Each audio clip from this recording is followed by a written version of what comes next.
Welcome back into episode number 6 of TM5's Bro Therapy with Bass and the Bear, presented by Marine South. I am Bryce Sparling. I am the Bear. Got my name right this week. Here with me, as always, Mr. Casey Bass. What's up, homie? How you doing, man? You looking professional, or especially buffety today, dude? Listen, I got some questions last night about what my sign off means. Every time I sign off of every radio thing I do, it's always fins up, fins to the left, fins to the right. I'm a big Buffett fan, man. So biggest I know. My sign off is always fins up. I'm a huge Buffett fan. I'm pretty sure that I should have been born and raised in Florida. I've always said if I ever win the lottery, my retirement plan is going to be to move down to Florida and buy a crappy shrimping boat. Essentially, I'm going to turn into Forrest Gump. I'm going to go down to Florida, buy a crappy shrimping boat, and shrimp the rest of my life. Like that's my. I'll be your Lieutenant Dan. Yeah, dude. Done. Right there. Bass and Bears shrimping. That'll be Listen, our. Before we get into complaining and moaning about whatever it is we're going to complain and moan about, I am a very firm believer, especially with men, that men do not get their flowers until they're dead. Agree. And that we need to always give flowers when flowers are due. I like it. What's important to know about me is as big a baseball fan as I am one of the biggest Braves fans on earth, have been since the day I was born. I've watched with my eyeballs 10 Braves games in the last 2 years. Yeah. But I've listened on the radio to over 100. Yeah. I consume the Braves via radio. It's the best way to do it. I believe baseball is best if you're not in person, on the radio. I love it. It's art. It's what got me into this business. It's what made me want to be a play-by-play guy. And baseball is the best way to do it because there's so much room to paint and to tell a story. And I like to tell a story. And it's up to me to make sure that the people at home or the people wherever, for me, it's a lawnmower. I generally schedule my lawn care around the start of a Braves game. Okay. And I'll put it on my ears and I go. I like it. And it takes me about a Braves game to finish my yard. Okay. With the weed eating and all that. Yeah. Last night was one of the best. I'm getting emotional. Hold on. I'm serious, man. It was one of the best baseball broadcasts I've ever listened to in my life. And I'm so freaking proud of you. Oh, thank you, man. I'm so proud that it was on my network. I'm so proud. I'm just proud. It was perfect. It was a fast moving game. So you didn't have a lot of room to be Bryce. Yeah. Like it was, the pitchers were getting after it. Nobody was walking. Yep. I think I saw 2 walks the whole game. Yeah. You and Coach Best chemistry is so good. And I adore that man so much. To see the joy on his face in person, to hear him, to get stuff from him like the wind off of I-20, like the things you get from Verlin Best, like him calling his son that coach that calls the signals, like, or that signals in the pitches. He's got 3 grandsons on the team. He never mentions them. Nope. He's like you trolling him. And I'm sure I'm the only person who got the joke. Like I'm listening, laughing every time you say yes, sir. And I'm like, he's out. He's going to out yes, sir, coach. That's what he's here to do. I try.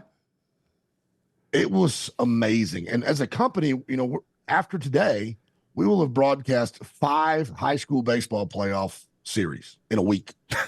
And the one that I did, we're going to get into in a minute. Okay. But was great. It was me and Rooster. Anytime I'm on with Rooster, we've got great chemistry. It's fun. The baseball wasn't very good. Yeah. But you had a good baseball game. You called it perfectly.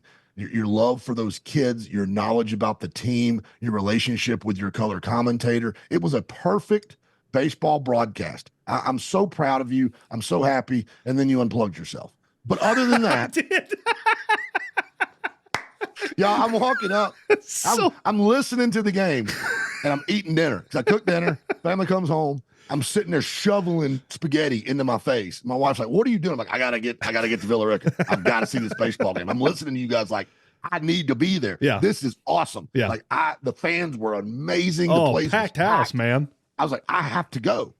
And so I'm walking up listening to you, and then it just goes dead as I'm walking up the hill. I'm like, oh, well, it's Villa Rica. There's no self-service. I've lost them. Yeah. So I get up there, and you look at me, and you go, board's dead.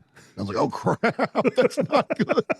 His big old size 16 shoe, he'd stepped on the cord and plugged himself. Finally, he just grabbed, just like you did before we started this, he just grabbed the cord and went, explains that. That might need to be plugged in, might need power to my board to be able to broadcast. You missed one at bat. Yeah. It was a hit by pitch, too. It wasn't even. Anyway, brother, I wanted to tell you publicly just how, even if I didn't know you, didn't know the teams, if I was riding through and picked you up on the radio, I'd have listened to every second of that ball game. It was highly entertaining. Thank you. It was a perfect baseball broadcast, and I'm super proud of you. I love doing it. To think that 3 years ago, you had never been on air, and you were my producer who I didn't know. Yeah. I never laid eyes on you, and you were just my producer. And now you are, in my opinion, the premier high school broadcaster in the state of Georgia. And what I heard last night fired me up. So, and I got to stand there behind home plate with you in my ear. It was magical and it was perfect. So, brother, keep it up. I can't wait to listen on Monday. I'm excited. It's fun doing it with Coach Verlin because I lost my grandfather. I think it's been 4 or 5 years. His birthday actually was yesterday, and he raised me pretty much. What we call him? Pumpa. Pumpa? Pumpa. Pumpa. Where'd that come from? When I was a little, I don't remember what my mom originally wanted me to call my grandparents. I think it was first. Were you the first? Oh grandchild? yeah. Number one. Best. Yeah. Golden child. Everybody knows it. So they sprinkled you with the seeds of this is their name, and you said, screw you, this is their name. Yes. Same here. Yep. Same here, Big Daddy. It was I think it was Grampy and Grampy and something. I don't remember what my mom originally wanted, but what came out of my mouth was Pumpa and Mimi. And Mimi. That stuck. That they were Pumpa and Mimi for the rest of their lives. And you know, they were a big influence on me. I was pretty much, you know, raised a lot by my grandparents and my mother. My mom was real young when she had me, so we lived there for a little while, and every single summer, we'd go back there, and it was, for a while, it was me and my mom until my sister came around when I was about 8, but my mom and I grew up a lot together. And my grandfather was a big part of my life. And actually most of the vehicles that I still own or that are in my possession or my cousin's possession are my grandfather's old trucks. Like they're still in the family. We got 4 or 5 of them, I think, a couple cars. Awesome. Like, yeah. But I didn't realize something until Emily said something the other day about Verlin and I doing football. My granddad was also a massive baseball fan. Like there's no sport in this world he loved more than baseball. He liked the Braves, but he was just more of a fan of baseball. His dad, my great grandfather, actually got an offer to play for the St. Louis Cardinals when he was younger and turned it down because he couldn't afford to take a pay cut he owned 2 service stores up in upstate New York, and to go play for the Cardinals was going to be a pay cut, so he turned it down so he could work at the service station. But loved baseball, big baseball fan. And I didn't realize until the other day, Emily said something. She was listening to game 1 and 2 of the first round series against Eastside and Villa Rica.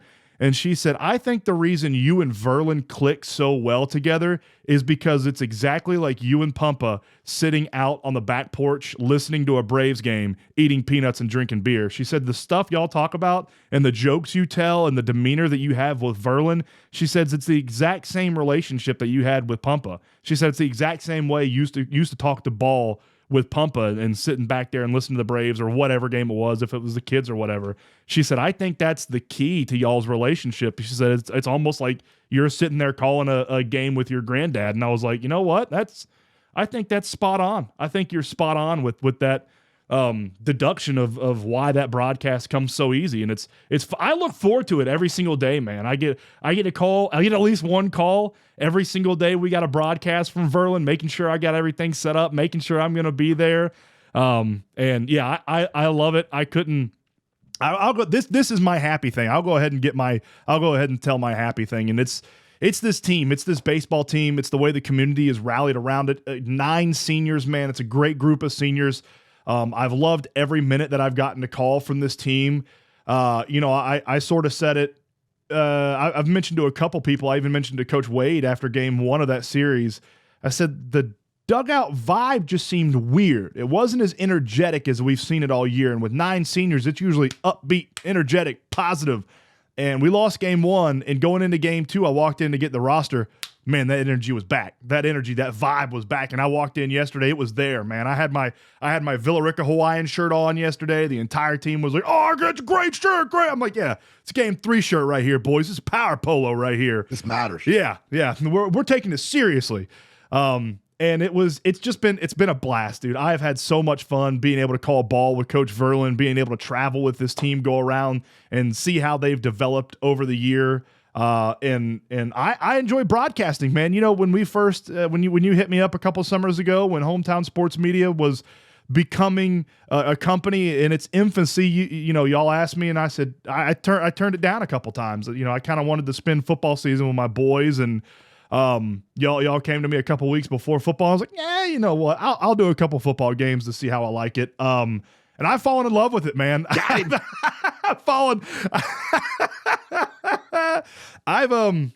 in love with it, man. And I love it so much and talk about it so much, and getting involved in the kids and the community and the coaches and the parents and everything. It's just, you know, people always come up to me after the game thanking me for doing what I'm doing. And I'm like, I need to be thanking the kids and the schools and the coaches and the community for allowing me to do this, because I love it, man. I enjoy it so much. And my kids think that that's like my normal day job. And I'm like, it is absolutely not. I'm still a computer nerd 9 to 5. But I enjoy it so much that we put a lot of energy and a lot of resources into what we do at Hometown Sports Media. And that's why the product is so good. Generally, especially with people with personalities like you and I. Yeah. Our wives are right. Oh yeah. and it's funny that you mentioned that about Emily, because right before we went on air, I was having this conversation with another person on the phone, and I was talking to them about Coach Best. I was explaining to them how happy it makes me to see Coach Best smiling and just getting to do this, and how much it fills my heart up. And I was telling them, there's no harder nut to crack than Coach Verlin Best. He doesn't let people in. Yeah. Like, he is a hard nut. The first football game I ever called with him, the first time I ever met him, he didn't speak for the first series. He didn't say a word until he figured out that I knew football. Yeah. And then he started talking. And then he got excited because he realized I was actually a football guy, and we talked ball. Yeah. And me and him have a great relationship. And I called a game filling in for you when you were doing gymnastics this year. And it was great. It was great, man. Great broadcast. We had a ball. We're buddies, right? He and I have a relationship of friends, of colleagues. He busts my tail. Oh, yeah. And I'll argue with him on the radio. I think a lot of times one of the reasons he likes me is because, and Clay too, is because we'll argue with him. Yeah. Nobody argues with Verlin Best. Whatever he says is the gospel. And so, like, the thing about I-20 last night, had I been sitting there, which I'm sure he's right, I would have been like, that's ridiculous. What are you talking about? That's the way we work. Yeah. But I said to them, the reason they're so good is because it's a grandfather-grandson relationship. Yes. I said that 20 minutes ago. And for you to say that, like, it's why it's so good. Yeah. Like, you're like the 5th grandson. 3 of them are on the field. One of them beating the crap out of Georgia Southern last night, for crying out loud. Cut that out. They are killing it, man. And then the other one's sitting next to him calling the game. And he's in his happy place. And the guy can't golf right now. He can't fish. Yep. But he can call ball with his adopted grandson. And it fills my heart up. And then on top of that, it's a premium product. There is not a single high school baseball game in the country this year that sounded as good as that one did last night. Oh, it was so much fun, man. Full stop. So much fun. I don't know if you've seen the numbers from last night's broadcast, but they were what was last night? They were good. What was it? Over a K. So the official numbers are still to come out, because we've got a whole nother series to do this week. Yep, sure. But it's looking like, just off the top of my head, it's looking like Hometown Sports Media is going to prove everybody wrong. Everybody out there who says the only way that you can put high school sports on the radio is if it's football. Mm-hmm. It's the only thing people will listen to is football. That's right. It's football and nothing else. Baseball's and they important. call baseball and basketball and softball. You know what? Ding, ding, ding. I'm in. Number one. Here we go. Bro therapy.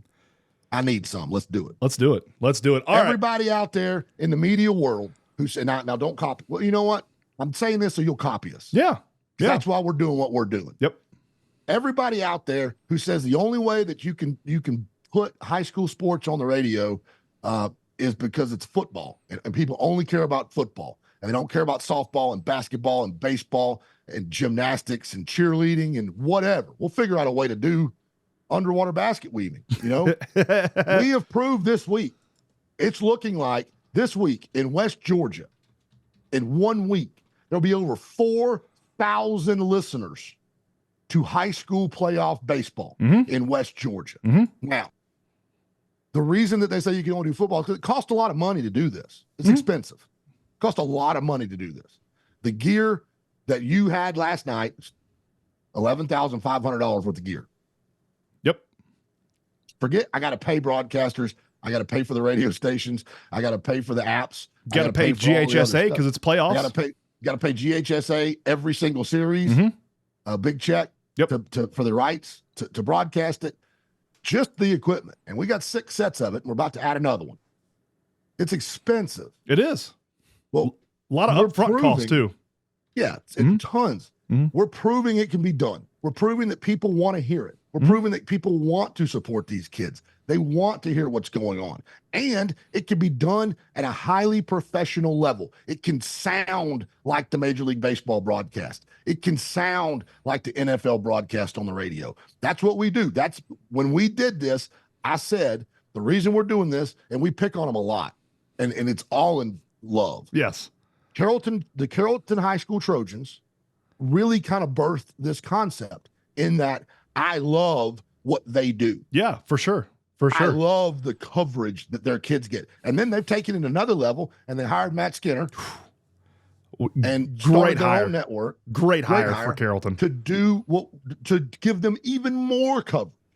And my sales point when I talk to people still is, I want every kid in West Georgia to get the same coverage that the Carrollton Trojans get. I'm not selling Carrollton. I'm glad they're getting it. That's why we don't cover Carrollton. Yeah. They don't need us. Mount Zion needs us. Yes.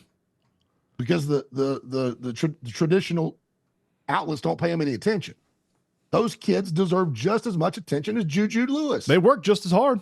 It's the same exact mosquitoes. In fact, they got more. They're a swamp. And so we've proven that not only can we put it on the air, it can be great. It can be really good. You're phenomenal. I'm good at this. I got Taylor Jones. I got Logan Maddox coming in. We got Drew Dickinson, Patrick Edson. We've got all of this stuff. And then color commentators that are important to the school and the community, like Ferlin Best. Coaches love us. We do the 30-minute coaches show a week, so they get to speak to their people. My last question every week to Shane Lassiter is, after I get done, Coach, is there anything else you want to say to the people? I want you to have a platform to talk to the community. Whatever you want to say. What's going on. And these guys are so incredibly honest with us. So honest with us. So say all that to say, it can be done. It can be done well. Can secondary sports be done profitably? I think so. Absolutely. Once we pay for all the equipment. We get out of the hole that we dug to get started. Once we get done with the upfront cost. Traditional media doesn't have the upfront cost. They've already paid for all of it. They're just lazy. They just don't have any imagination. That's I think our biggest asset is that everybody that is involved with hometown sports media, with us, with what we do, A, cares, B, is super passionate, and C, wants to make the broadcast the best it could possibly be. And they put in hours and hours and hours of work outside of just the broadcast. I mean, scouting teams, reviewing film, getting stats, talking to people, stuff that a lot of people have no idea that even happens, but we do it in the background so it sounds more interesting on the broadcast, and it just makes for a better product. And we do it because we care about the community, we care about the fans, we care about the coaches, and we want this broadcast to be the absolute best it can be. I don't half-ass anything. anything I do is going to be the best of my ability. Sometimes that's to the detriment of my free time, but I don't half-ass anything. And when I go on in a broadcast, I want to be as well prepared as I possibly can be to speak intelligibly about anything that I am broadcasting, and that goes for the entirety of everybody that works at Hometown Sports Media. There was nothing in the world more important to Leighton Hyman last night than that baseball game. There was nothing more important to Will Wallace last night than that baseball game. Mm-hmm. It was the single most important thing in their life, and you treated it that way. Mm-hmm. The night before, there were 2 nights before, there was nothing more important to Cooper Mincy than that baseball game. Mm-hmm. There was nothing more important to the 115 people from Bremen who drove 2.5 hours for a baseball doubleheader to the middle of nowhere. And I try to treat it that way. And that's what we do at every single one of these schools. And then we take every single broadcast and put it on our SoundCloud page forever. Yep. So that these guys can download it, they can have it. Because when they're our age, we still look back and we still talk about what we did in high school. Mm-hmm. Our friends, I've got a group text right now with 4 different guys. We're all in there together. We're all in different cities. Some of us are in different states. We played football together. Yeah. We talk every day. Yep. Every day. I'm 45 years old. And I don't have it. Like, I've got one tape up here that's got 6 offensive series on it. That's all I got. It's a VHS tape. I don't have any way to play it. Yeah. It was my recruitment tape that we had to make ourselves because Huddle wasn't a thing. But they have these broadcasts. They can share them. Their grandmas can listen. We have people from all over the country listening. Billy got ambushed by grandma the other day after his game about how much she loved him because she lives in South Carolina and she gets to listen to her grandson play baseball. That's awesome. My Uncle Don listens to every game. My Uncle Don was listening to you last night. My little sister in Dublin, there's people in Las Vegas. There's people in Massachusetts. There's people in Michigan. Yep. We can see. That's the thing about it. We know. When we tell you what our listeners were, we know. Yeah. Yeah. We don't just know how many. We know how long and where they were. We had a Carroll County Board of Education member listening to us last night, Carrie Miller, out in Vegas. And this season, Leighton's parents, they had a vacation planned. Canary Islands, I believe, or Kirks, and I don't know. It's some nice island that I've never been to because I'm check your luggage before you go. Yeah. Don't have any extra slugs in there. You'll never come back. I read that story. Brutal. That's brutal. But they went on vacation. They didn't miss Leighton's game because we had it, and it's app based wherever. Emily hit me up earlier before they went on the trip. She was like, "Hey, is this going to work when we go down there?" I said, "Absolutely. Anywhere in the world where you have internet access, we are on." And so they were down there sitting on the beach listening to the broadcast.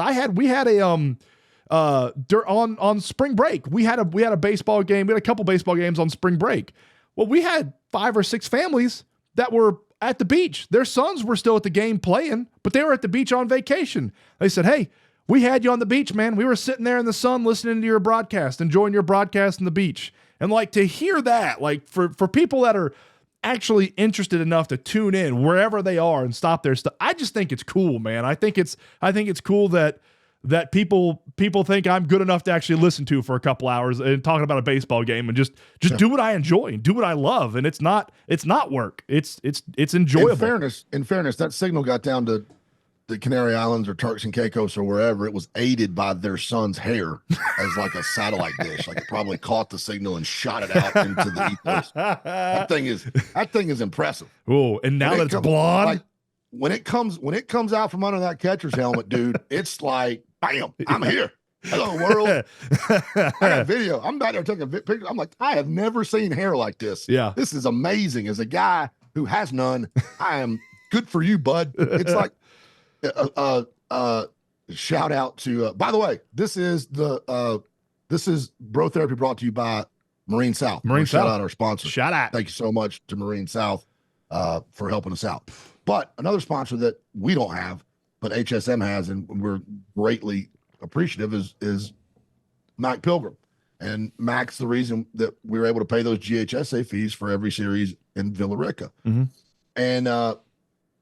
And Max says to me, he sees me taking the pictures, and he says, "Casey," I turn around and he goes, "I told him last week that he reminds me of Michael P.S. Hayes." He's got Michael P.S. Hayes hair going on. That's a deep cut reference from 1980s Deep South Wrestling. I was about to say, I don't know who that is. But Michael P.S. You should look up Bad Street USA Michael P.S. Hayes when you get off, and you will laugh your tail off. He still works for WWE.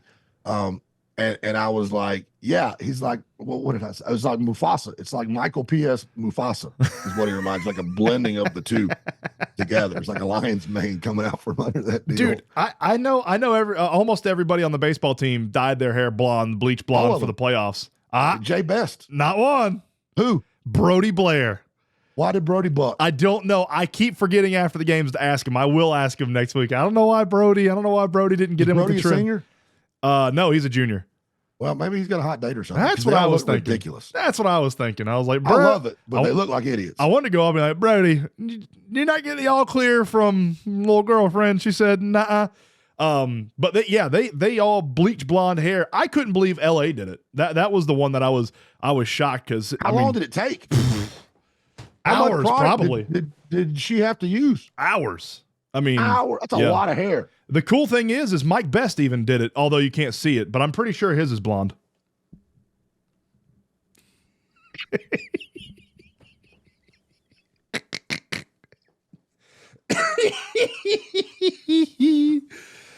Oh man, when coach calls him Mike, the guy that calls that sends the signals. Yeah, just the guy in the dugout that sends the signals. The guy that sends the signals. That to me, every time he says it, I pop hard. That's his son, by the way. Yes. Yeah, we've been kissing his tail. That's his son. He sends the signals in, and he refuses to call him by his name. He won't call him coach. He doesn't call him his son. Nope. He calls him that dude that sends the signals in. Every now and then, I'll get him. I'll get Coach Verlin, and he doesn't have any hair. No, he's completely bald. Every now and then, Coach Verlin will call him Michael, and he'll say Michael, and I'm like, who the hell is Michael? Is there a new coach around here? I'm like, oh, Mike. I'm like, when he says Michael, it catches me off guard. I'm like, who the hell's Michael, coach? Is that a new coach? Yeah. It's the best. All right. Anyway, everybody else in the country, you can do this. Yep. We can stop people talking trash about how awful our teenagers are. They're amazing. Let's put them on the radio. Let's do it. Give them publicity. Give them publicity. Do it. Yep. Period. End of story. All right. I'm done. That wasn't even on my list. Came out of my heart of hearts. Did you see the list that came out on social media? I think it was yesterday, about all the positive athletes in Georgia and how many of those kids that are in the West Georgia area? No. Did you see that? Let me pull that up to me. Because this is fantastic, man. I'm pretty sure I shared it on Facebook. They have that. You know how they have that positive athlete, of the week or whatever that comes out all the time. Right. So this is the regional winners for the positive athlete, the most positive athlete. For boys cross country out of Mount Zion, Cesar Velasquez Morales. What a name, dude! Yeah, that's cross. Dude, that's like when you scream that out, like that is CMV. Ooh, that's a good one. CMV. But if he was playing soccer, that's what I was thinking. Or if he scored a touchdown, yeah. Say it again. Cesar Velasquez Morales, CVM. Dude, imagine if Drew Dickinson had that name on a scoring play that he could do Drew Dickinson stuff with. That would be. He's the king of the catchphrase. Be gold. Yeah, well, he is. Be gold. That would be beautiful. So he gets in there for boys cross country. At Central, Chauncey Powers Benefield for girls basketball. Another great name. Another three-namer. In Carrollton for boys tennis, Ramsey Sullivan. That sounds like a golfer. Ramsey Sullivan. What is Sullivan. happening with these names? These are great names. That sounds like a royal. Too, but as broadcasters, we get excited about kids with great names. Yes, that sounds like a royal name. Ramsey Sullivan. That sounds like a duke or an earl. Earl Sullivan. This jerk gets a Will Wallace. In Bowden, Emma Stodigal for great girl. Swim, dive. Awesome. Cheerleading, gymnastics at Villarica, Gracie J. Sauls. Nice. Rick Saul's daughter. I got to see her do gymnastics. Dude, she is awesome, man. Where's she going? She UAB. Cheerleader for UAB. Yeah. Dude, that's awesome. Great girl. Some of the stuff she was doing on the gymnastics floor, I didn't know how to describe it, but it was so awesome. Like she somehow outran her daddy. I don't know how she managed to be this successful with a dad like that. Love you, coach. At Heard County, Kaylee Sin, volleyball at Heard County, Kaylee Sin. And then one of the cool things is we had a coach nominated as well. John Garner, boys coach at Temple, wrestling coach, who's we got him over at VR next year, coming on over to Villa Rica. Yes, sir. Shuffling the deck a little. Yep. And then for baseball out at Temple, Reese Holloway, which I thought was awesome. And most positive school, Temple High School. How about that? I thought that was great, man. I think that's cooler than any academic or any like athletic accolade anybody in West Georgia has had. The positive athlete, regional winners, like that's cool, man. That's cool to have some of that stuff in our back pocket and to be able to promote these kids like we do. I think it's really neat. Let me do my first rant I have on paper because it ties in with all this. Hit me with a high school thing. Hit me with it. Bremen went to Dawson County. They did. For round one. And unfortunately, they were unsuccessful. This is the smallest baseball field I've ever seen in my life. It was so small, in fact, that I walked it off after the game. When the second game was over, I went out there with my 2 feet and I walked it off. And I got 286 feet down the line. You still 286. You still had about 80 feet to go for the fence, right? No, that's the whole distance. 286 feet. And it's in Dawsonville, which is in the mountains. So you got thinner air. I called 9 home runs. and this is what irritates me is, I'm not making excuses for Bremen. They both play on the same field. Right. Right? It's the same. But we live for home run calls. Right? Like they happen very rarely. Mm-hmm. You think about them in your sleep. Mm-hmm. We live for home run calls. There was nothing special about them. Nothing. They were just fly balls. They got up in the wind and like jam shots opposite field. There wasn't a single ball hit in 2 games that would have gotten out of Villa Rica or Bremen. That stinks. That stinks. There was one that was a laser. Yeah. That would have probably hit the warning track, would have been a double. Okay. But every other one would have been an out. Lazy, fly ball. If it was hitting the air, you just assumed it was a homer. That takes the fun and excitement out of it. It just ruined it. Yeah. I was like, this is brutal. And the coach afterwards, I talked to their coach. Yeah. They're bringing a ton of money. Let me tell you something. Dawson County High School, that is a campus. Really? It's gorgeous. It's vast. They've got a whole cattle barn up there. It's as nice as the Georgia National Fairgrounds in Perry. What? Like, this is a campus. It's amazing. It's like a small college. They're bringing in like $1 million a week in SPLOST money right now. The only county school with the North Georgia outlets that just got the SPLOST passed, they're drowning in money. Oh, and apparently the last thing to get addressed has been the baseball field. So next year they're moving everything back. They can't go out towards the trees. They're in a corner. They're stuck in the corner of this property. Yeah. So they're going to move everything back. It'll be better. But man, it was awful. It's like 310 to center, 315 to center. Jeez, dude. Villa Rica's 315 in the line. Yeah, I was about to say. Yeah. I have never played. I played a lot of softball, men's softball. I have never played men's softball on a field that size. I think our rec field might be bigger than that for our 12U team. I've been there in person. I've been on the field. I've been around the bases. I've been to the fence. I've been everywhere. The 11 and 12, the field in Aberdeen, Maryland at the Cal Ripken World Series, which if you ever get a chance, go. It's amazing. Every field they have is a replica of a major league, a traditional old school major league park. Oh, no way. The main one, of course, is Old Camden Yards. Right. Complete with the point that somehow Cal Ripken convinced Marriott to build a hotel with a brick wall in right field that looks like the warehouse at Old Camden Yards. Oh, that's cool. The main field, probably the exact same size as this field down the line, maybe 10 feet farther with a maybe even a higher wall. Yeah. That's 11 and 12-year-old field. 11 and 12. That's how small this field was. They have a big field that's like the old Polo Grounds. They've got a Memorial Stadium. Nice. They've got Fenway. They've got, I can't remember, it's been so long that we were there and we covered them all.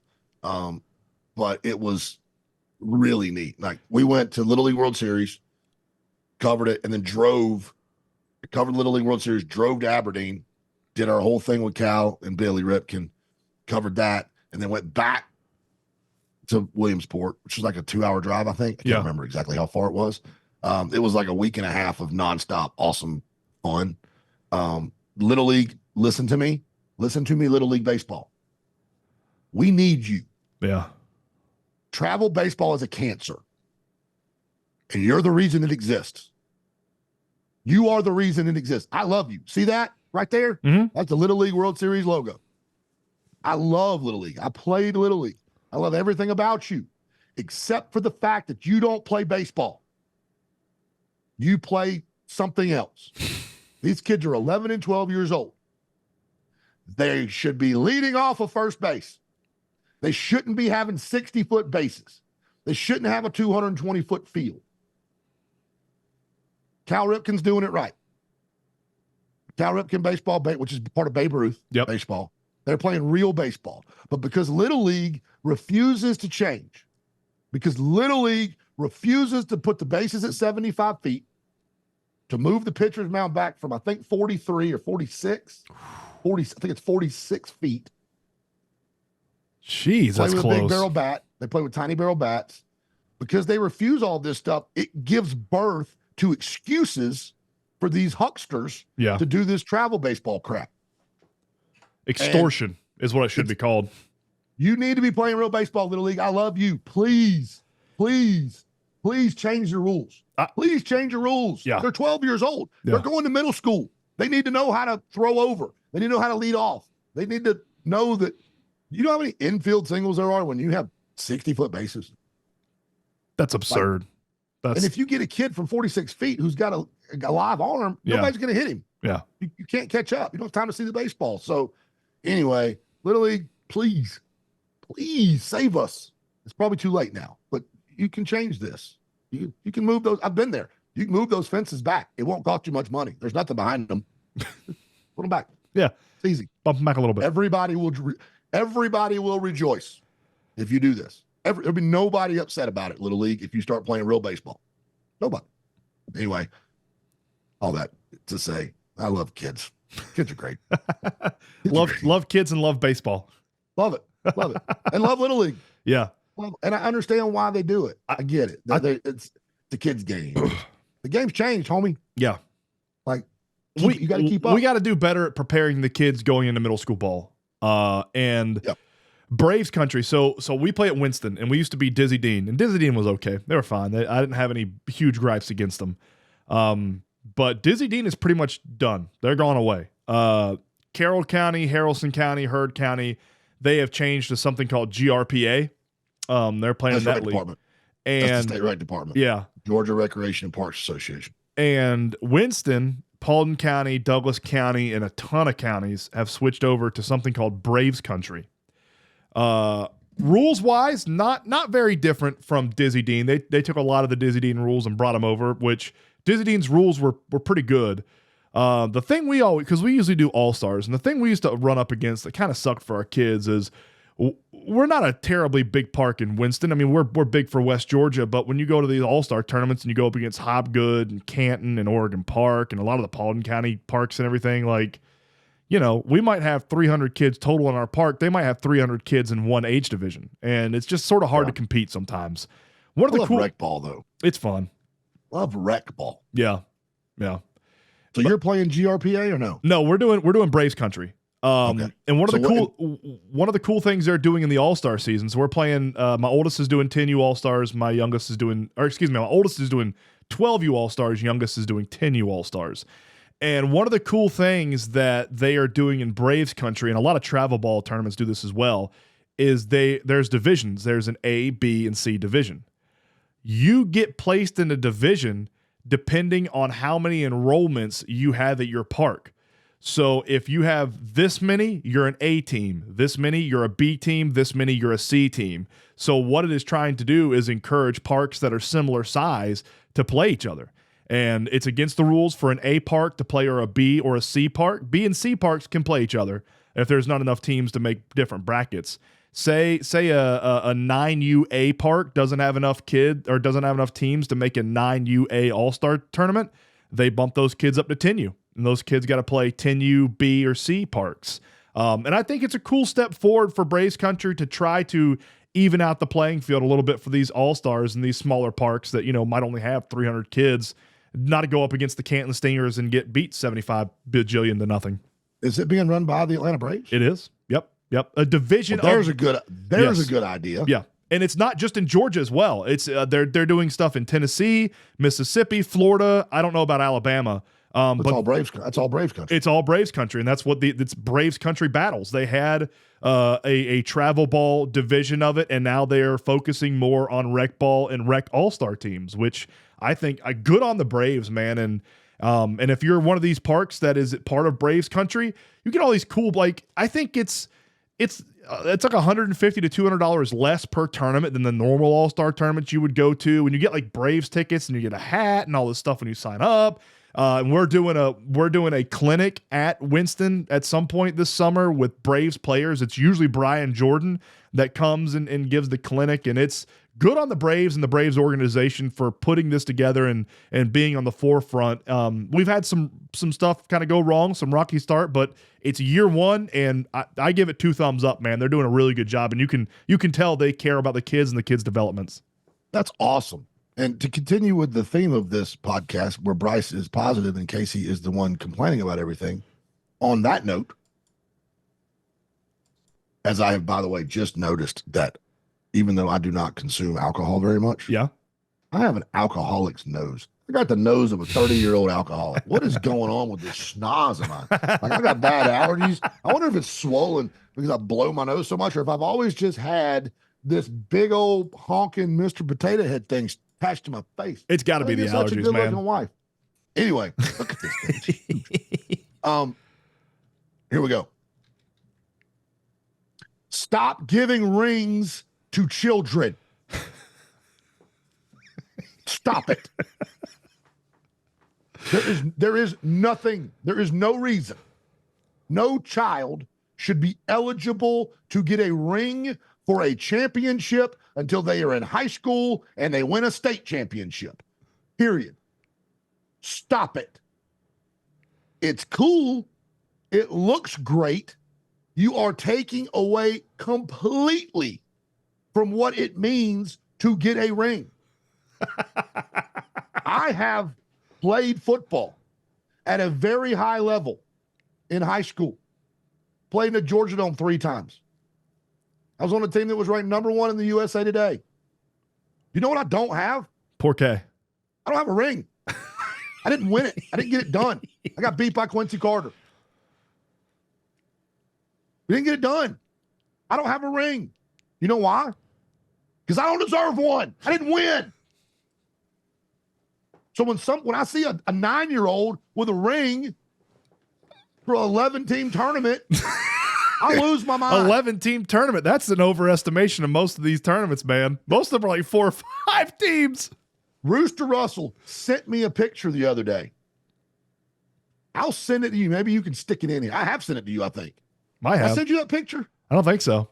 He sent me a picture of Coach Willis's. Him and Coach Willis were on the national championship team at Valdosta State football. I didn't know that. I didn't know Coach Willis was on that team. Yeah, Rooster was the captain. Boy, Willis was a tight end. Rooster was the captain? They not have any other options? He was a center. Must have been rough year. He was like 225, dude. He was captain. Little old Rooster. You didn't want to get blocked by Rooster. I got a feeling there's the only way he made it work was being dirty and low. Like, you didn't want to be playing nose or a 2 with Rooster. I've seen how that line at Bremen hits kids, man. That's Rooster teaching them? Absolutely not. I don't want any piece of that, dude. You think Jason Kelsey gets out on a screen? Could you imagine Rooster? Like, what is he? 5'8", 225 pounds? Like getting out there like bowling ball coming at you. World's meanest little fullback snapping the football. And anyway, he was captain of the team. So he sends me a picture, and it's Willis's national championship ring next to Willis's son's runner-up ring. for like 11U baseball. And it's twice the size of the Valdosta State National Championship ring. Rings are special. They're finite. Not a lot of people have them. Used to, when you saw somebody with a big ring on their hand, you knew they had done something special. Yeah. Not that they wrote a $3,000 check to go to a tournament in Panama City and came up second. And I don't care if you win the thing. You don't need a ring. Stop giving kids rings. It cheapens all the other rings that mean something. They should be hard to get. There shouldn't be a lot of them. When you get that ring, it means something. But not now. Not now. The kids are getting to high school. They got a drawer full of rings. They don't mean nothing to them. I don't mind mean a thing. I don't mind the rings, but I do. I think what we need to do as parents is explain to the kids what it means. I have nothing. Yeah. We have a bunch of rings. Both my boys have played in multiple travel ball, all-star. I mean, they've been playing baseball since they were 4, both of them. So we've got rings. We've got a bunch of medals. Yeah. And the medals that we got 9 times out of 10 came from Grayson in wrestling, and buddy, he earned every damn bit of those. One of the coolest medals we got was from a Braves country battle we did a couple years ago with the travel team. Like, they were like, I don't remember what they look like, but I just remember them being really cool. I don't care, but we have a ton of those rings, and they're cheap, dude. They're cheap, fake, and I just explained to the boys after every tournament, I'm like, that's cool. Like, yeah, be proud of the accomplishment that you had this weekend. Y'all did good. Y'all were the best team out there. But, like, it's just kind of a goofy ring. They don't, they don't care anything about these rings. They get them. They probably lose them within a day and a half or 2 days. The only thing, right? There's one ring that Grayson has that he is proud of, and he knows exactly where it's at all times. It's in a trophy case in his room inside of a nice glass box that means something. We won when he was 7 playing on an 8U football team, and we won the national championship. And when I say national championship, we beat teams from Texas, Washington, Alabama, Georgia. It was a big tournament over in Alabama. And we played Bessemer, and they won the national championship. And I'm like, this ring means something. You beat national teams. Like, this is an important ring. Like, this ring actually means something. And Casey, do you want me to tell you something? Tell me something. It's the smallest ring he has. Check your text message. All right. It is the smallest ring he has, but it's an actual national championship. Yes. And it's the meaning behind that ring that means so much more. Oh my goodness. That is, yep. That's, yeah. See if you can insert that into this, if we can figure out how to do that. I'll show the people. I'll overlay it. I'll put this. How ridiculous that is. That's absurd.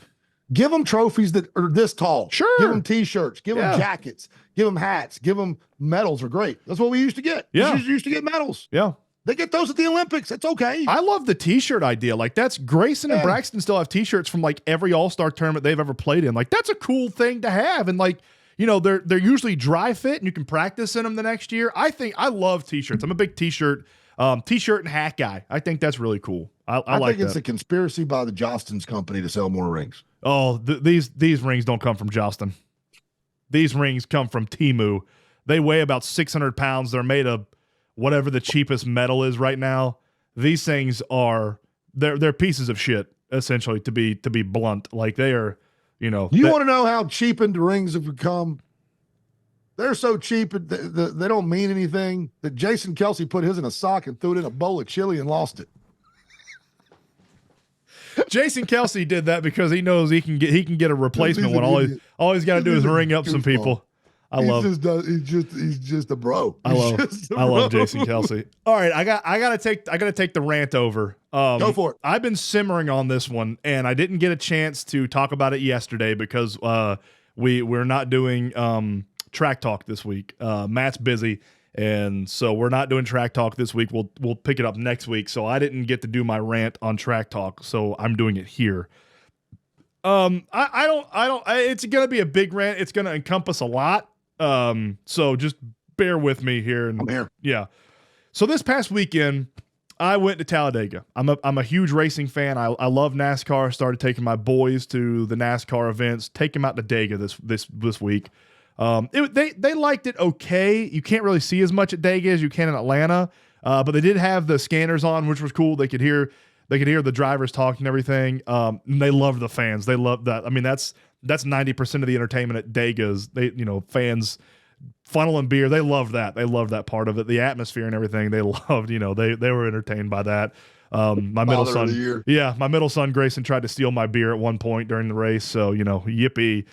If you're gonna steal your daddy's beer, Talladega is the place to try it. Dang right. You might actually get away with it. Got a couple more years till that happens. So everything was great. The big gripe I have, the first gripe, number one gripe. Casey, did you watch any of the race? 0 seconds. 0 seconds. Okay, if you did did see the finish. I saw the finish. Okay, the last that's 6 seconds. That's all I need. So you know who won? Michael Jordan's team. Yes. So you saw who won the race, right? Who was the driver? Tyler Reddick. Yeah, okay. Michael Jordan's team. You know who won the race, Tyler, because you were watching it on TV. Nobody at the track knew who the hell won the race because the bastards at Talladega and Texas Motor Speedway have taken down the scoring pylons. What? There's no scoring pylons at Talladega. The sticks? Yes! They've taken it down. It's gone. They tore it down. There's no plans to put it back up. We had no idea who the hell won the race. I didn't know who won the race until I saw Tyler Reddick doing burnouts coming past us. Why do you tear it down and not put it back up? Their response, it's too expensive. It's too expensive. Casey, this would be like if you went to a Braves game and there was no scoreboards anywhere in the stadium. Nowhere. You had to guess at what the hell the score was. What inning is it? Who's pitching? No one knows. They tore down the scoring pylons. Their answer to this was, oh, everybody has phones anyways. They can just look at the app. Do you know what the cell service was at Talladega? Nothing. With all those people? Dog shit. It was terrible. How many people? How many people were there? Oh, easily 300,000 between the fans in the stands and the camping and everything. You can't send a text. No, they set up Wi-Fi. That was awful. I had better internet speeds in 1998 than what they had there at Talladega. I am so pissed off at Talladega and SIM tracks at tearing down the scoring pylons. It is integral to NASCAR racing. That would be like if you got rid of the flag guy, the guy on the flag stand that waves the checkered and the green and the white. We could get rid of him and put up a box. Yes, we could do that to save money, but you can't do it because it is a key part of what makes NASCAR racing. And it's a beautiful spot of our sport. I love the scoring pylons. It's one of the things. Dirt track racing has them. Yes! Everywhere. North Wilkesboro, that's 165 million years old. Just put a new one in. And they had so much forethought at North Wilkesboro, they put the new one in and made it look old. They made it look rusty, and it looks cool as hell. But Talladega and Texas Motor Speedway have torn down the scoring pylons, and we had no idea who the hell was in what place at any point in time in the race because they're going 180. Well, they should be going 180 miles an hour or something. That's my next rant. But yeah, no scoring pylons. We had no idea who won the race. We're sitting there. There's two TVs that you can't see because there's a glare and they're far away. And what the hell are you doing, NASCAR? Why do we not have scoring pylons? Put them back up. They said it's too. Am I wrong? Am I wrong to say, because I grew up in a NASCAR house. Yeah. I don't like NASCAR. Okay. I don't have a problem with it. Right. Just not your cup of tea. It's a great nap. Yeah. For golf to me. And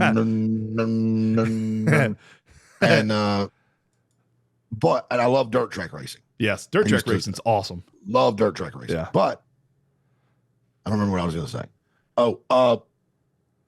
Yeah, I don't remember. I don't like NASCAR, but I'm with you, and I can't. Did you know what lap it was? I did, and the only reason I knew it was the white flag is because my son told me. He had the scanner. He had his scanners on, and they go around. And where we were sitting, we couldn't see the start finish line. So I couldn't. It's not like I could see the guy waving the white flag. They went past, and my son was like, "Hey, this is the last lap." I was like, "Oh, cool beans." So I remember what I was going to say. Yeah. So I grew up in a NASCAR house. Mm-hmm. So I've been out of that house for 26 years. So I haven't watched NASCAR in 26 years.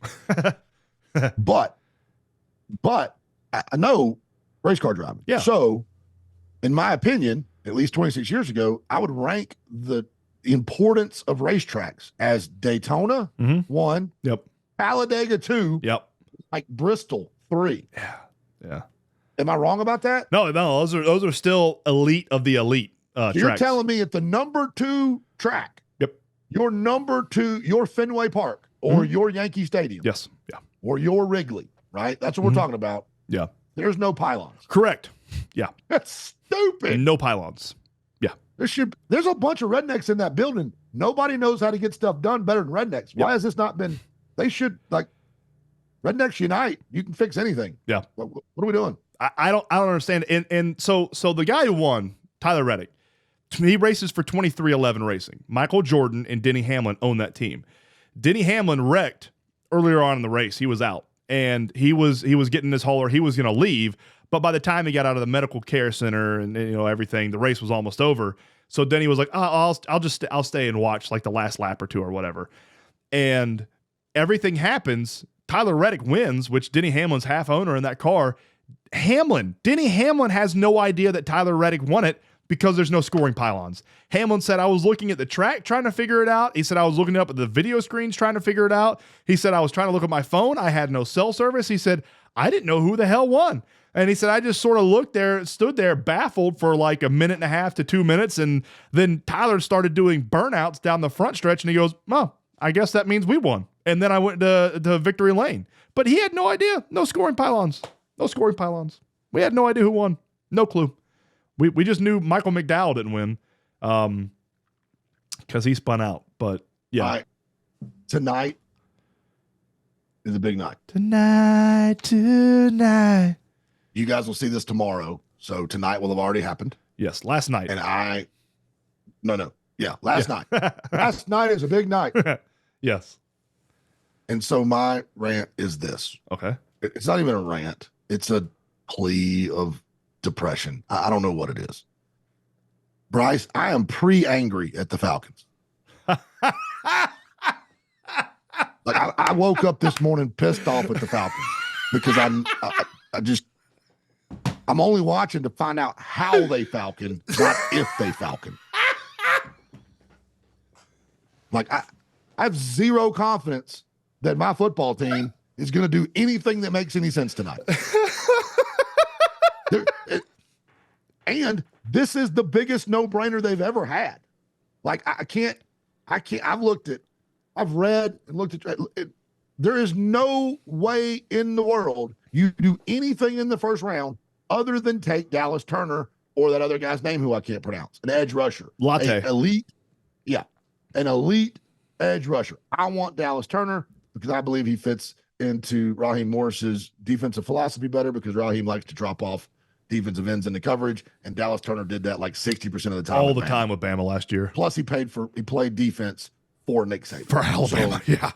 So, like, I want that guy. That guy's special. His bend, his speed off the edge. That's what they have to have. It's a passing league. If you don't rush the passer, you lose. End of story.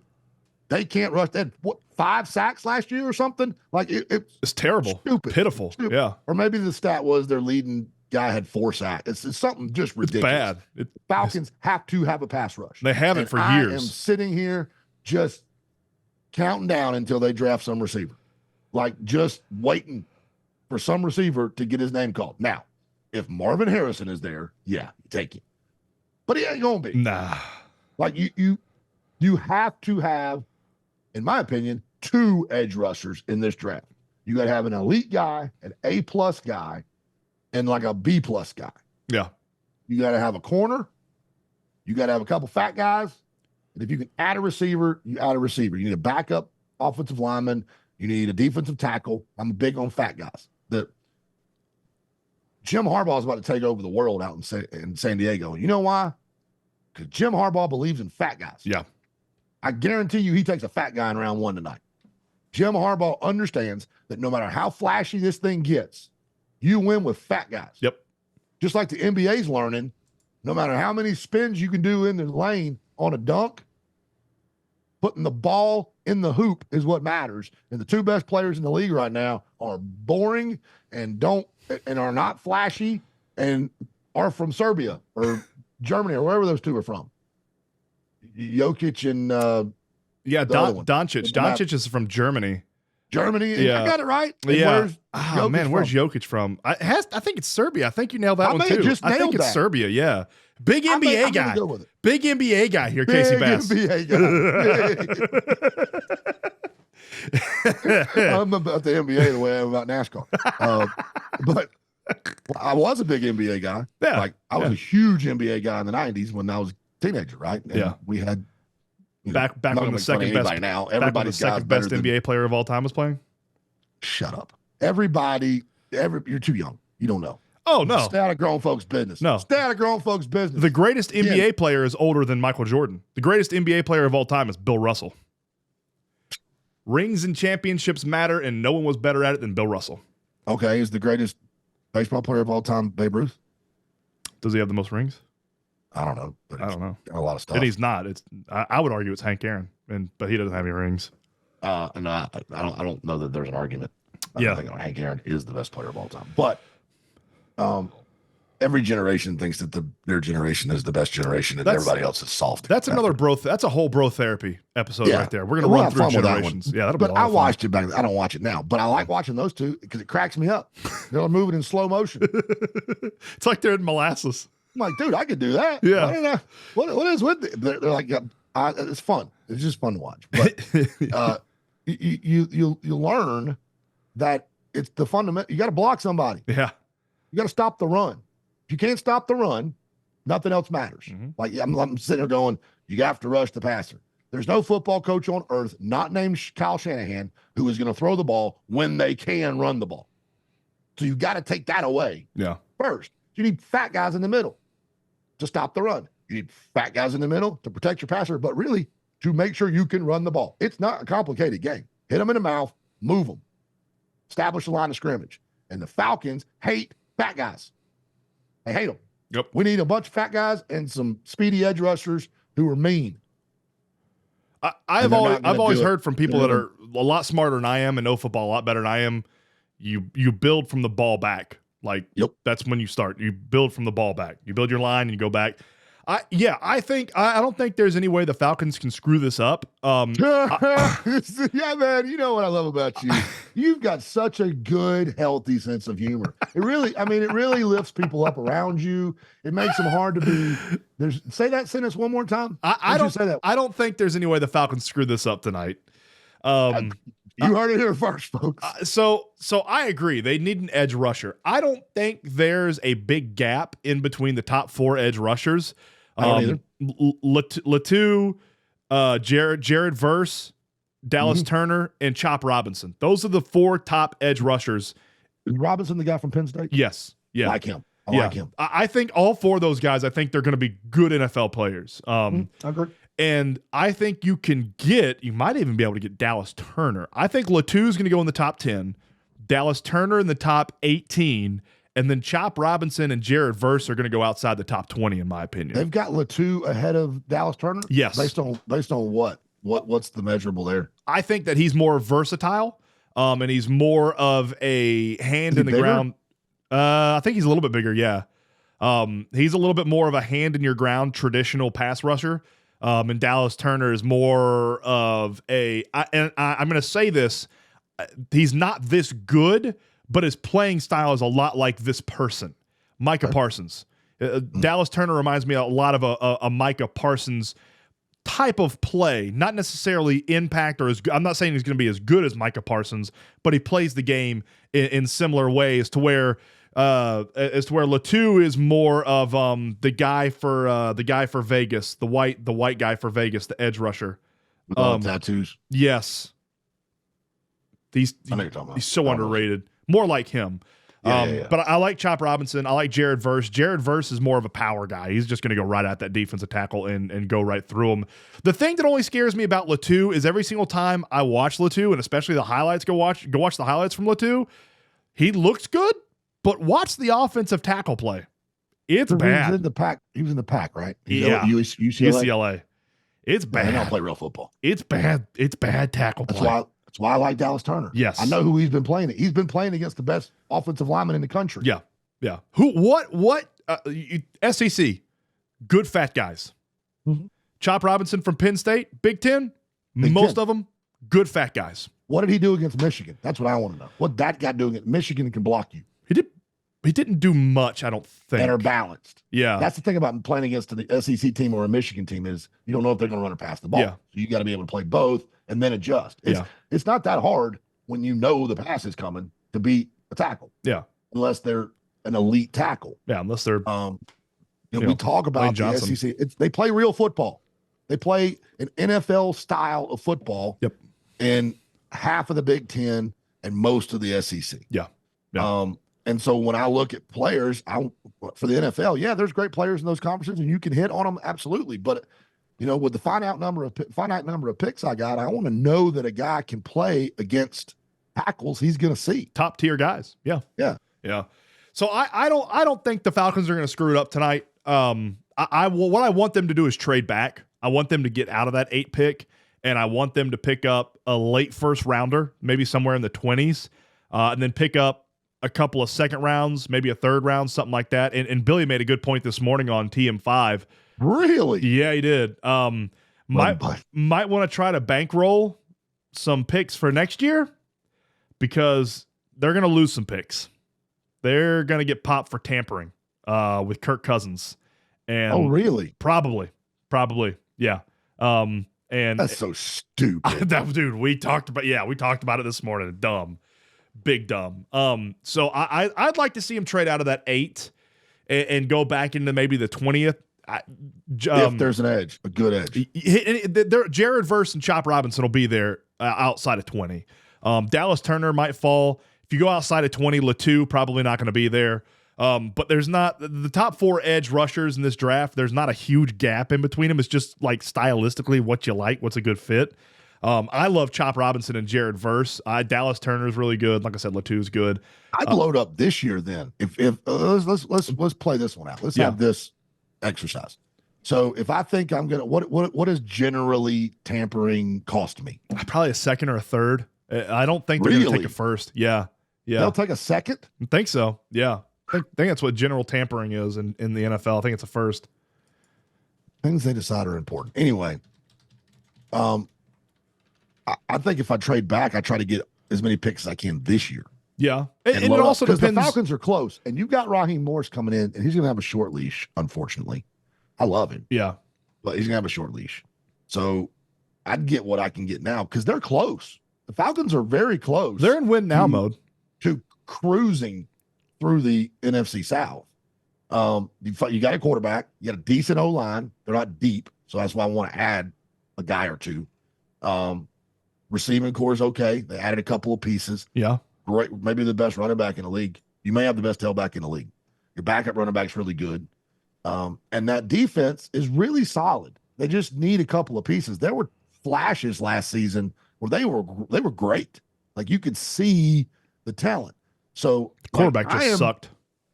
Right. I am full on in if you've got 7 or 8, if you've got 8 picks, 6 defensive guys, an offensive lineman, and maybe you try to steal a decent wide receiver somewhere. The only argument I would have to drafting a wide receiver a little bit higher is usually wide receivers are NFL ready. Like when you get fat guys, there's not many fat guys coming out of college that are NFL ready day one. Well, that's what I mean a backup. Oh yeah. Okay, yeah. I'm with you. I just pulled up the tampering. It looks like the Dolphins were docked last year. They were docked a first-round pick and a third-round pick this year for tampering with Tom Brady and Sean Payton in between 2019 and 2022. And the Kansas City Chiefs were docked a third-round pick and a sixth-round pick for tampering with Jeremy Maclin back in 2015. So I would assume that's a big difference. Huge difference, yeah. So I'm going to say best guess. I'm not. I think the Falcons are going to need a pop for tampering. I don't think they're going to give him a first round draft pick. I don't think they're going to take a first round from him. I would say second or third is most likely next year for them to be taken away from the Falcons. And unfortunately, the investigation is not going to be completed before the draft. So you sort of go into the draft not knowing what next year brings. Load up. And yeah, that sort of goes to, what do the Falcons think about this draft compared to next year's draft? Because they have notes on next year's draft guys. Like, is next year's draft is next year's draft a little bit more loaded than this year's, or vice versa? But yeah, I'm here, and we'll come out with our mock draft. What do you think about trying to grab a quarterback in like the third or fourth round? I love it because the guy that I think is going to end up being the best NFL quarterback out of this draft will probably Jay available. Daniels? No, Who? Slovic from BYU. Remember his name. Kid might be available in the 6th round, but I think he might not even get a start until his 3rd or 4th year, but I think eventually Slovic from BYU is going to be a very, very good quarterback in the NFL. I think he's going to be the best one out of this draft. I think there are only 2 quarterbacks in this draft that will play in the NFL or start in the NFL for more than 20 games. Jaden Daniels is one of them, and Slovic is the other one. I agree on Jaden Daniels. He's my best quarterback. I love him. You're love telling Jaden me Daniels. that Brigham Young University had a quarterback named Slovic? Yep. It's a little on the nose, isn't it? That's what I was thinking too. Yeah. I have zero. I don't know why people like Caleb Williams. I really don't. He's a head case. I have watched so much tape of him too, and he's just not that good. I don't like him at all. I don't understand it. I don't get it either. It's the same thing last year with Bryce Young. I didn't see what people saw in Bryce Young. Outside of the pocket, Bryce Young was terrible. He's also 5'4". There's only one Drew Brees, and it's Drew Brees. They don't make Drew Breeses anymore. If you want an NFL quarterback, damn it, he better be at least 6'2". I feel the same way this year as I did last year with Bryce. Like Bryce Young coming out and everybody's like, number 1. And I'm like, CJ Stroud is unequivocally better. And yeah, I know I'm a Buckeye fan, but I've seen them both play. And yeah, you're right. So yeah, I have no faith. I don't like Drake May. I think he'll be okay. Probably. I hate Caleb Williams. He's clunky. Yeah. And Michael Penix is, the injuries scare me with him. And especially like the one primetime game he had, kind of looked like Poupe. Didn't look great. The number one important thing in the NFL quarterback, proven by Thomas Brady and Mr. Peyton Manning. Neither one of which are what you would consider an athlete. Yeah. Is what's between your ears. Yeah. Yep. And not just intelligence, but emotional intelligence. Like you got to be the calmest. You got to see things the clearest. You've got to, and I do not see that with Caleb Williams. I don't either. I see chaos in his head. I need a dude that is things slow down for them, not speed up. Yeah. I would love it if the Falcons picked up Caden Slovis. Slovis. Sorry. Yeah, I'll say that's Slovic. A little better. Yeah. Caden Slovis out of BYU, man. A little racist what you did back there. Just want you to know that. Well, we were talking about calling you out. We were talking about Serbia and Doncic and all those players got in my head. He's gonna be there. Like most experts are not ranking him inside their top 10 best quarterbacks in the NFL draft. I love this guy. I don't know why. There's not a lot for next year. No, there's not. I have no idea who's coming out Brock next year. Vandagriff's going to be the first quarterback off the board. Am I wrong? He's not the starter. Am I wrong? Who's Georgia's starter next year? It's not Vandagriff. Him. No, it's not Vandagriff. Whoever. It's old dipshit that was there this year. Yeah, that's what I meant. Yeah, I don't know. Hunter Stockton. Yeah, I don't know why people like him so much. I don't remember what his name is. What's his name? Stevie. I don't watch Georgia football. I don't either. Redhead guy? Is he a ginger? No, that was or was that Vandagriff that was a ginger? That was Vandagriff, I think. I think Vandagriff's still there. Oh yeah, Vandagriff. Vandagriff is definitely still there. Who's the starting quarterback at Georgia? Oh, hold on, I'm looking it up. I don't remember his name. Carson Beck. Yeah, Carson Beck. Yeah. Yeah, Carson. Listen, kid's a good quarterback. He's fine. Good quarterback. Yeah. Plays the NFL system. He's got the best weapons on earth. Best offensive line on earth. Yeah. Best running backs on earth. Mm-hmm. Best coaches on earth. Got the best of everything. He's a good quarterback. Yeah, he's gonna make some money. It's fun. Good for him. It's fun. Yeah. But I think he's maybe the number one quarterback in the country. Seriously, like off the board. Probably. Yeah. Which means there's nothing behind him. Do you know who's now number 2 on the official UGA depth chart? I hope it's Gunnar Stockton. It is Gunnar Stockton. It needs to be. He should be number 1. I love Gunnar Stockton. We talked about that last week, how much I love that kid. Yeah. Big Gunnar Stockton fan. Praying to the sweet baby Jesus he was going to jump in the portal and end up in Statesboro. That kid. I knew he wouldn't. I thought I heard rumors that Brock Vandergriff was going to jump in the portal and go down to take him too. Go down to Georgia. Well, I'd rather have Gunnar. Yeah, and it's a good story with Gunnar. His dad's in the Hall of Fame down there. Gunner's a dude. Gunner's an absolute dude. His dad used to thump people, dude. His dad, you want to know how big of a stud his daddy was? How big of a stud? He started every game for 4 years at free safety. Holy smokes! Division I football. Golly, dude, that is nuts. That is absurd. Oh man, he's a stud. That's anyway, yeah. I think that's probably enough time for today. What do you think? Yeah, man. Show and tell. Oh, show and tell. I think I had my show and tell before the podcast even began. I got my Hawaiian shirt on. I got my sunglasses.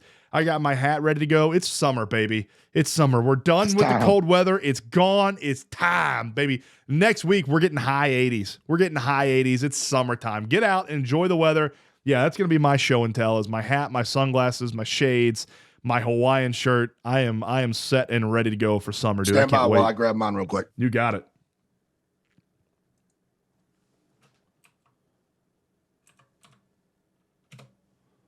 So I've been in management for a long time in my life. Yeah.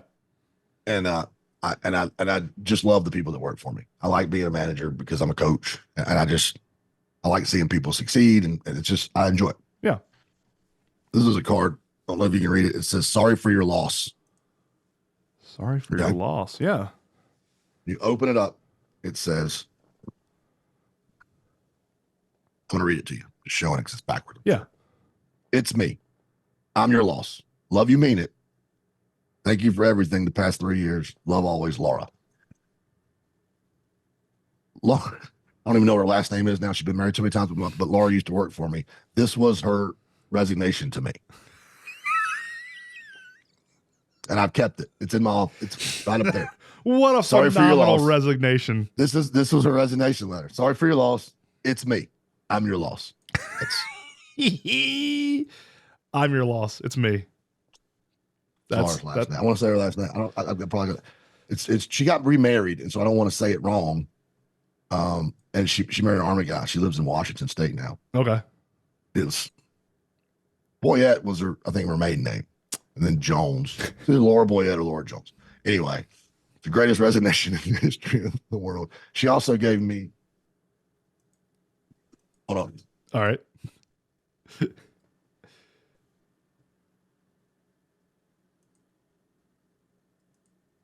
Oh, he's digging back in the closet there. Let's see what he got. This is her. Two girls that work for me, her and Katie Scheibel. They went at this name when they were both leaving. Like, we're leaving you, but we love you. Here you go. I miss my girls. They were awesome. They were young, fresh out of college. Laura was a cheerleader at West Georgia. So do you know Michael Valentine that takes the pictures at Villa Rica, does gorgeous professional pictures? Yeah. Check out this picture that he just posted on Facebook of the game from last night.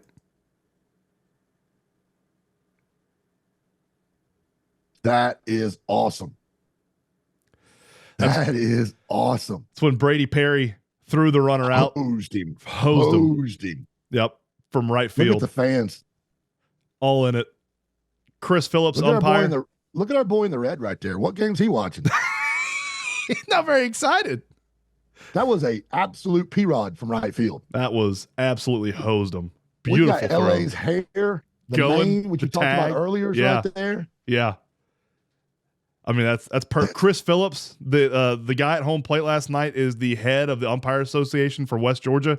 Chris Phillips, all over it. I'll have to send this to him. He'll love this picture. He called a great game. He did. I mean, maybe 2 pitches that I was like, man, Yeah. if you get through a 7-inning baseball game and there's 2 pitches where the guy standing behind home plate is like, it's close. Yeah. Like, he called a really good game. Honestly, that whole umpire crew did a really good job, other than that one play that the ball was fair down the left field line and they called it foul. I mean, other than that one play, bang, bang. Yeah. Other than that Luckily, one play, it didn't affect it. They did a great job. Great job all series. But yeah, I don't have anything else, man. All right, guys. Well, love you, mean it. Yeah. Well, baseball today, which you won't see it, is Central, but if they split, there'll be another game when this comes out. So pay attention. Hometown Sports Media. We'll have Villa Rica on Monday, Heard County on Monday, hopefully Central on Monday, or I'm not sure. Maybe they're Wednesday, Thursday because they're in 5A. Probably Wednesday, Thursday. Yeah, I think we're Monday, Tuesday. They're Wednesday, Mount Thursday. Zion is playing, but they're playing down in Johnson County. It's so far away. Hey, kudos and congrats to Mount Zion going on the road and getting 2 straight wins. They don't need that third if game. There you go. Sweep on the road. There you go, Eagles. It's expensive. Like, it's a long way to go. Yeah. You can put kids in hotel rooms. Like, it's expensive. Yeah. So congratulations to them. One last thing before we get off. Guys, next Saturday, May 4th at 9 a.m. is the My Turn baseball game at the Haralson County Rec Department. This is an organization it's a baseball game for kids with disabilities, where these kids can go out and play and compete against each other and be just like all the other kids. And because we try to walk the walk when we talk the talk, the mission statement of Hometown Sports Media is to treat every single kid like they're in the major leagues or the NFL, to give them an experience that they are special. We're going to do that on Saturday. We're going to broadcast this game like it's 7th game of the World Series. West Georgia TV is going to Facebook Live it. So just like the Major League Baseball, these kids will be on TV and on radio. 2 different broadcasts. That's awesome. And it's to raise money. It's to make the kids feel special. But they're having to do this game at 9 a.m. on this Saturday because you can't get field time, and especially for them. So what they're doing is they're raising money to build them a field of dreams just for them. And the county, Haralson County, has agreed to cover a ton of the cost of this if they can raise X amount of money, right? Like they'll donate all of the work that goes into it. That's they great. can buy the stuff. I think things basically. So we're going to be there. It's the same day as the Brooks Hardy 5K. Can't do them both. So do like me. I'm going to go buy me a Brooks Hardy shirt, donate to the Brooks Hardy Foundation because that's my boy who I love and miss. This is the first Brooks Hardy 5K. They're doing a great job with that. And then I can't do them both. So if you're going to run in the Brooks Hardy, go for that. But send them some money. Go to My Turn and send them some money. You can find it on Facebook. Maybe we put a link in the YouTube description. Yeah, we'll have a link down in the YouTube description. How you can donate money. But this is important. And really, guys, what we want you to do is come to the game. Come to the game and cheer for these kids so that they get to feel what all these other kids who don't have disabilities feel. It's not their fault they're disabled. They're just kids. They want to play ball, and we want people to cheer for them. And this is special. And I'm excited about it, and I can't wait to do it. My kid's birthday's that day. We're having a birthday party. I'm probably going to be in trouble because I'm going to be there. I'm going to have to run over here. But I'm calling that game. I'm doing play-by-play by George, and we're going to have as many of our crew out there. I'm hoping you can't. I'm hoping you're getting ready to call Final Four baseball that day. That's the hope. That's the hope. Yeah. But I'm going to be there, and I can't wait. Tom Araquazo is going to be there with Timmy on West Georgia TV. So you got some really good broadcasters going to do this thing, and we're going to do it right. We're going to try to make these kids feel special. And I just love what they're doing, and we will be involved in this every step of the way, every time we can. I'm fired up. So please, next Saturday, 9 a.m., it's be an hour. Come out, watch some kids play football or baseball, smile for an hour, give them $20, and then go to Butter Dutter and have an ice cream. Like, do something. Like, come out. You can't beat that. We really want you there. You can't beat that type of day. That's the best day ever, man. Yeah. So anyway, love you, mean it, guys. Thank you. See y'all next week on TM5's Bro Therapy, presented by Marine South.